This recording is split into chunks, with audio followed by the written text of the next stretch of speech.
જય સ્વામિનારાયણ વિદ્યાર્થી મિત્રો, કેમ છો? મજામાં છો ને? ચાલો, દરેક વિદ્યાર્થી મિત્રો તૈયાર થઈ ગયા છો ને? દરેક વિદ્યાર્થી મિત્રોએ પાઠ્યપુસ્તક, નોટ, પેન લઈ લીધા છે ને? તો ચાલો, ધોરણ 7 સામાજિક વિજ્ઞાન પાઠ 13 સંસાધનોનું જતન અને સંરક્ષણ. વિદ્યાર્થી મિત્રો, અગાઉના આપણે પીરિયડમાં સંસાધનનો અર્થ, સંસાધનોના પ્રકારો, એમાં કુદરતી સંસાધન અને માનવ નિર્મિત સંસાધન અને સાથે સાથે સંસાધનના અન્ય પ્રકારો વિશે પણ અભ્યાસ કર્યો હતો. અને સંસાધનનું સંરક્ષણ વિશે અને સંસાધનોનું વર્ગીકરણ વિશે પણ વિદ્યાર્થી મિત્રો આપણે અભ્યાસ કર્યો હતો. આજે હવે આપણે એ સંસાધનોમાં પહેલું સંસાધન એટલે કે ભૂમિ સંસાધન વિશે અને સાથે સાથે જળ સંસાધન વિશે અભ્યાસ કરવાના છીએ. તો ચાલો, ચિત્ર સાથે અને સ્લાઇડ સાથે હવે આપણે અભ્યાસની શરૂઆત કરીએ. વિદ્યાર્થી મિત્રો, આપણે પ્રકરણ 13માં સંસાધનોનું જતન અને સંરક્ષણમાં આજે આપણે જે સંસાધન વિશે અભ્યાસ કરવાનો છે એમાં અહીં તમને નામ આપેલા છે. પહેલું છે ભૂમિ સંસાધન અને બીજું છે જળ સંસાધન. તો વિદ્યાર્થી મિત્રો, પહેલાં આપણે ભૂમિ સંસાધન વિશે હવે અભ્યાસ કરીશું. વિદ્યાર્થી મિત્રો, અહીં ભૂમિ સંસાધન વિશે આપ્યું છે, અથવા એને જમીનનું નિર્માણ કહો તો પણ કહી શકાય છે. તો ચાલો પહેલાં ભૂમિ સંસાધન વિશે અભ્યાસ કરીએ તો, અને એ સૌથી પહેલો ટૉપિક છે આપણો.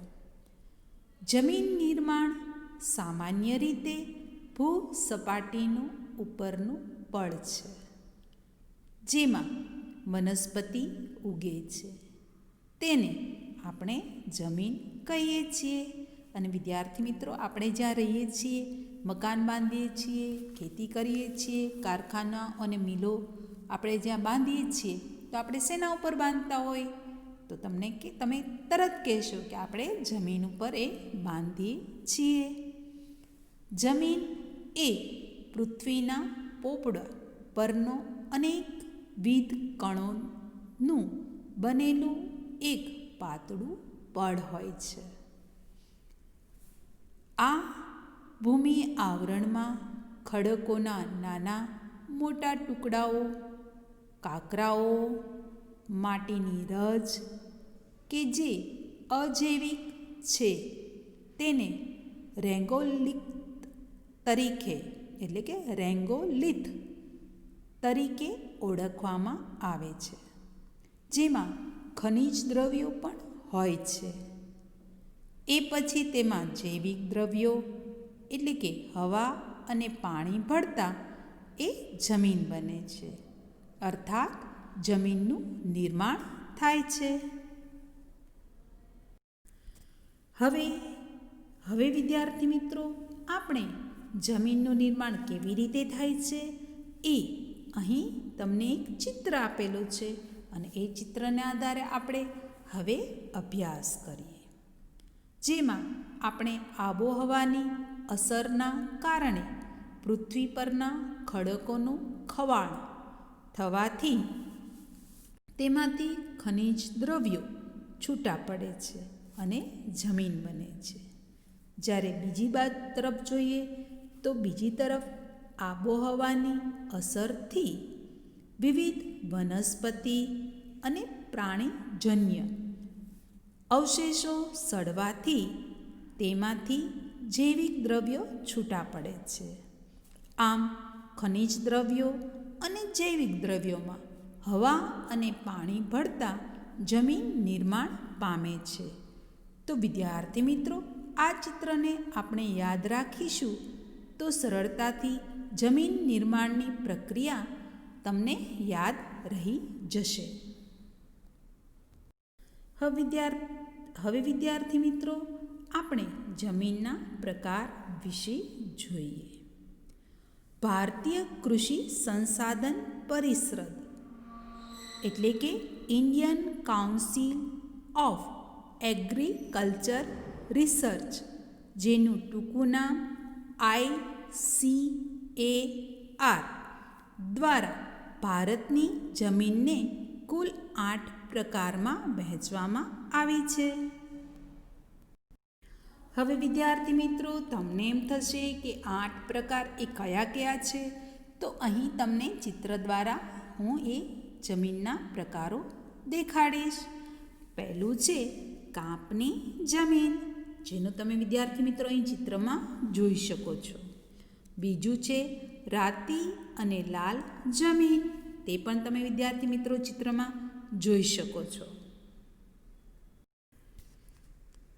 ત્રીજી જમીન છે કાળી જમીન અને ચોથી છે લેટેરાઇટ અથવા પડખાઉ જમીન.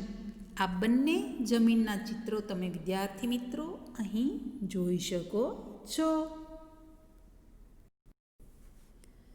પાંચમી જમીન છે રણ પ્રકારની જમીન. જો વિદ્યાર્થી મિત્રો અહીં તમે રણની જમીન કેવી હોય એ તમે ચિત્રમાં જોઈ શકો છો. છઠ્ઠી છે પર્વતીય જમીન. તમે પર્વતનું ચિત્ર પણ તમે અહીં જોઈ શકો છો કે એની જમીન કેવી હોય છે. સાતમી છે જંગલ પ્રકારની જમીન, જ્યાં જંગલો જ હોય એને જંગલ પ્રકારની જમીન કહેવાય છે. અને છેલ્લો પ્રકાર એટલે કે 8મો પ્રકાર છે દલદલ પ્રકારની જમીન, એટલે કે કાદવવાળી જમીન, જેને દલદલ પ્રકારની જમીન કહેવામાં આવે છે. તો આમ વિદ્યાર્થી મિત્રો જમીનને કુલ 8 પ્રકારમાં વિભાજિત કરવામાં આવી છે. હવે વિદ્યાર્થી મિત્રો આપણે જમીનનું ધોવાણ અને સંરક્ષણ વિશે અભ્યાસ કરીશું. જમીનના ઉપલા કણોનું ઝડપથી કુદરતી પરિબળો દ્વારા અન્યત્ર સ્થળાંતર થઈ જવું તેને જમીનનું ધોવાણ કહે છે. અર્થાત જમીનના ઉપલા તત્વોનું એક જગ્યાએથી બીજી જગ્યાએ સ્થળાંતર થવું અથવા નિક્ષેપિત થવું તેને જમીનનું ધોવાણ કહેવામાં આવે છે. જમીનના ધોવાણથી જમીનની ફળદ્રુપતા અને ખેતીની ઉપજમાં ઘટાડો થતો હોય છે. એટલા માટે જમીનના ધોવાણને આપણે અટકાવવું જોઈએ. જમીનનું આવું ધોવાણ એક ગતિશીલ પાણી કે હવા દ્વારા પણ થતું હોય છે. જો વિદ્યાર્થી મિત્રો અહીં જમીનનું ધોવાણ કરતાં તમને ચિત્રો આપેલા છે. પહેલું છે કે જમીનના ધોવાણથી કેવું નુકસાન થાય છે જમીનને એ તમે જોઈ શકો છો. આપણે જોઈ શકીએ છીએ કે જમીન તેની ફળદ્રુપતા ગુમાવવી પડતી હોય છે. તમે બે ચિત્રમાં જમીનનું ધોવાણ કેવી રીતે થાય છે તમે ચિત્ર ધોવાણ થઈ ગયા પછીનું તમે ચિત્ર અહીં જોઈ શકો છો. વિદ્યાર્થી મિત્રો હવે જમીનના ધોવાણને અટકાવવાના ઉપાયો વિશે જોઈએ તો પહેલું છે પડતર જમીનોમાં વૃક્ષોનું વાવેતર કરવું જોઈએ. બીજું છે ઢોળાવવાળી જમીન પર પગથિયા પદ્ધતિથી ખેતી કરવી જોઈએ. અને ત્રીજું છે જમીન ચરાણ પ્રવૃત્તિઓને નિયંત્રણમાં લેવી જોઈએ. જો વિદ્યાર્થી મિત્રો અહીં જમીનનું ધોવાણ અટકાવવાના ઉપાયને લગતા તમને બે ચિત્રો આપેલા છે, જેમાં એક તરફ છે બંધ બાંધો છે તો બીજી બાજુ છે પગથિયા કે સીડી આકારના ખેતરો જોવા મળે છે. તો આવા ઉપાય દ્વારા આપણે જમીનનું ધોવાણ અટકાવી શકીએ છીએ. જોયું ને વિદ્યાર્થી મિત્રો, કેવા સીડી અથવા પગથિયા આકારના ખેતરો બનાવવા જોઈએ કે જેથી કરી જે પાણી વહી જાય તો એની સાથે કાંપ, માટી, કાંકરા આ બધું જાય નહીં. એ તમે નિહાળી શકો છો. હવે વિદ્યાર્થી મિત્રો આપણે ભૂમિ સંરક્ષણ વિશે અભ્યાસ કરીએ તો ભૂમિ સંરક્ષણ એટલે જમીનનું ધોવાણ રોકી જમીનની ગુણવત્તા જાળવવી, અર્થાત જમીનના ધોવાણને અટકાવી જમીનની ફળદ્રુપતાને જાળવી એને ભૂમિ સંરક્ષણ કહેવામાં આવે છે. તેના માટે નીચે મુજબના કેટલાક ઉપાયો પણ અમલ કરવો જોઈએ. એમાં પહેલું છે નદીના કોતરો અને પહાડી ઢોળાવ પર વૃક્ષો ઉછેરવા જોઈએ. બીજું છે રણની નજીકના ક્ષેત્રોમાં વાતા પવનોને રોકવા અને વૃક્ષોની હારમાળા ઉગાડવી જોઈએ જેથી કરી રણને આગળ વધતું અટકાવી શકાય. ત્રીજું છે અનિયંત્રિત ચરાણને અટકાવવું જોઈએ. ચોથું છે ફળદ્રુપતા ગુમાવી બેઠેલી જમીનમાં પુનઃ સેન્દ્રિય પદાર્થો ઉમેરવા જોઈએ જેથી જમીનની ફળદ્રુપતા પાછી આવે અને ખેતીની ઉપજમાં વધારો થાય. તો આમ ભૂમિ સંરક્ષણ માટે સરકાર, સમાજ અને લોકોએ સહિયારો પ્રયાસો કરવા પડશે જેથી આપણે ભૂમિનું સંરક્ષણ કરી શકીશું. હવે વિદ્યાર્થી મિત્રો આપણે ભૂમિ સંસાધન વિશે અભ્યાસ કરી ગયા. હવે બીજું સંસાધન છે એ છે જળ સંસાધન. તો ચાલો હવે આપણે જળ સંસાધન વિશે અભ્યાસ કરીએ તો જળ એ જીવન છે. જળ એ કુદરત તરફથી મળેલ અણમોલ ભેટ છે. પૃથ્વી પર આશરે 71% ભાગમાં પાણી આવેલું છે જેમાંથી માત્ર 3% જેટલું જ પાણી પીવાલાયક છે. હવે વિદ્યાર્થી મિત્રો અહીં આપણે જળ સંસાધનો કયા કયા છે એ વિશે જોઈએ તો અહીં તમે ચિત્રમાં મહાસાગરનું ચિત્ર જોઈ શકો છો. બીજું ચિત્ર છે ઉપસાગરો. એનું પણ વિદ્યાર્થી મિત્રો અહીં તમે ચિત્ર જોઈ શકો છો. ત્રીજું છે નદીઓ. તો અહીં પણ તમે વિદ્યાર્થી મિત્રો નદીનું ચિત્ર તમે નિહાળી શકો છો. ચોથું છે સરોવર અને પાંચમું છે ભૂમિગત જળ વગેરેનો સમાવેશ જળ સંસાધનમાં કરવામાં આવે છે અથવા જળ સંસાધનમાં આનો સમાવેશ થાય છે. જે તમે ચિત્રો જોયા ને મહાસાગરનો, ઉપસાગરનો, નદીનો અને આ સરોવર અને ભૂમિગત જળ પણ તમે એના ચિત્રો જોયા. આ બધાનો સમાવેશ જળ સંસાધનમાં થતો હોય છે. જળ એ માનવીના જીવનની રોજબરોજની પ્રવૃત્તિઓ, ઉદ્યોગો અને ખેતી માટે ખૂબ જ ઉપયોગી સ્ત્રોત છે. મિત્રો, આપણે જાણીએ છીએ કે પાણી આપણી રોજિંદી જરૂરિયાત છે.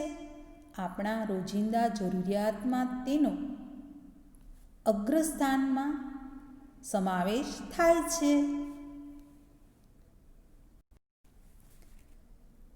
હવે વિદ્યાર્થી મિત્રો આપણે જળ સંસાધનમાં જોઈએ તો પૃથ્વી પર જળ સંસાધનનો મુખ્ય સ્ત્રોત વરસાદ છે અને બધા જ સ્ત્રોત વરસાદ પર આધાર રાખે છે. પૃષ્ઠીય જળ સ્ત્રોતોમાં નદી, સરોવર, તળાવ, ઝરણા વગેરેનો સમાવેશ થાય છે. અને આ બધા જ સ્ત્રોતોમાં મુખ્ય સ્ત્રોત એ નદી છે. વિદ્યાર્થી મિત્રો, અહીં તમને બાજુમાં નદીનું ચિત્ર આપેલું છે, જે જળ સંસાધનનો મુખ્ય સ્ત્રોત ગણવામાં આવે છે.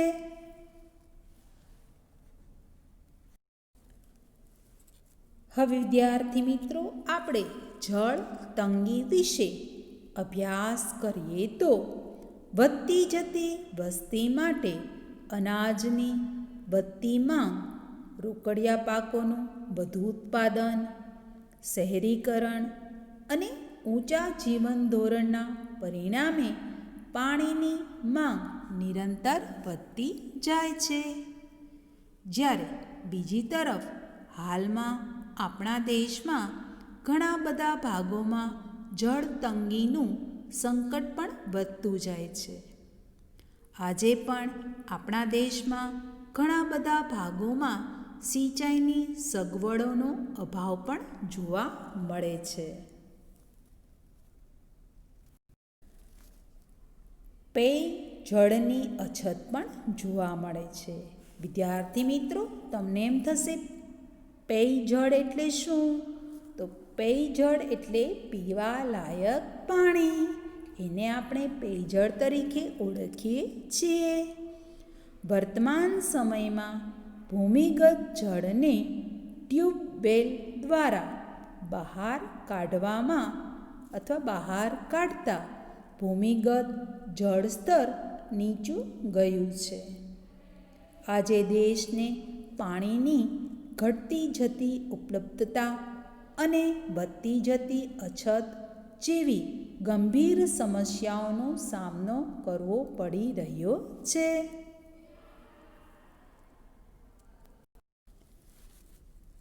હવે વિદ્યાર્થી મિત્રો, આપણે જળ સંસાધનની જાળવણી અને વ્યવસ્થાપન વિશે અભ્યાસ કરીએ તો જળ સંસાધનની જાળવણી એટલે જળ સંરક્ષણ તરીકે ઓળખાય છે.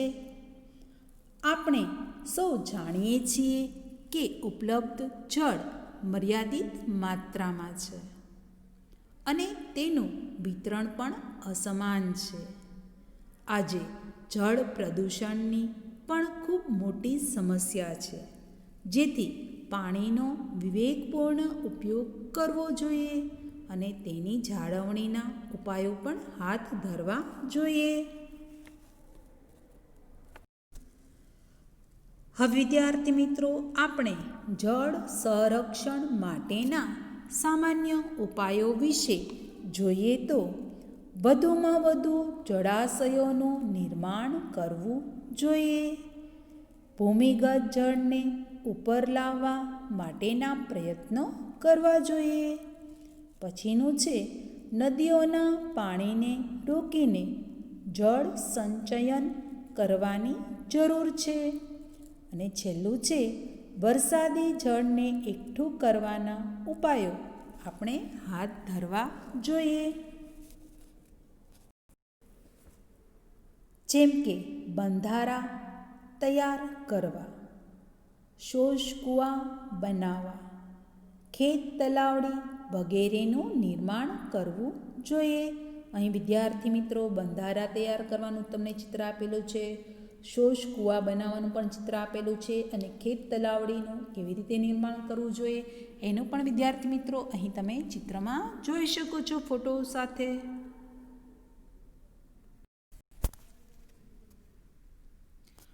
આ ઉપરાંત વિદ્યાર્થી મિત્રો, આપણે બાગ બગીચાઓ, શૌચાલયોમાં વપરાતા પાણીનો કરકસરપૂર્વક ઉપયોગ કરવો જોઈએ.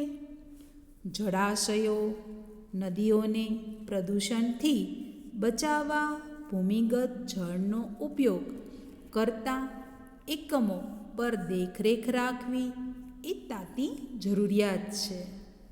જળ સંરક્ષણમાં લોક ભાગીદારી વધારવી જોઈએ અને છેલ્લા છે કે સાથે સાથે લોક જાગૃતિના કાર્યક્રમો પણ કરવા જોઈએ, જેથી લોકોમાં જળ સંરક્ષણ અંગે જાગૃતિ આવે અને જળને બચાવી શકાય.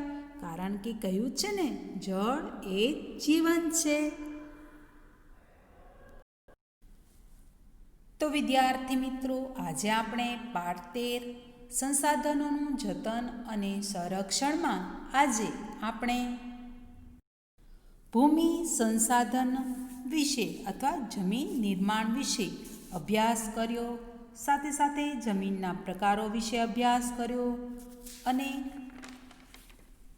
જમીનોના ધોવાણ અને સંરક્ષણ વિશે અભ્યાસ કર્યો. જમીનોનું ધોવાણ કેવી રીતે અટકાવવું જોઈએ, આપણે કેવી રીતે એનો ઉપાયો પણ આપણે એના જોયા અને ભૂમિ સંરક્ષણ વિશે અભ્યાસ કર્યો. સાથે સાથે તમે જળ સંસાધન વિશે અભ્યાસ કર્યો. જળ સંસાધન એટલે કે પાણી પૃથ્વી ઉપર કઈ કઈ જગ્યાએ રહેલું છે એના વિશે અભ્યાસ કર્યો.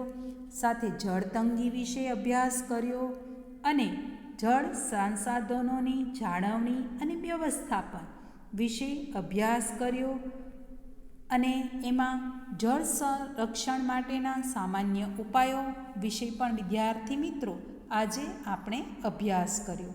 એટલે કે કુદરતી સંસાધનોમાં આજે આપણે 2 સંસાધનો વિશે અભ્યાસ કર્યો. એક છે ભૂમિ સંસાધન અને બીજું છે જળ સંસાધન વિશે. વિદ્યાર્થી મિત્રો, આજે આપણે ચિત્ર સાથે એનો અભ્યાસ કર્યો. જય સ્વામિનારાયણ વિદ્યાર્થી મિત્રો.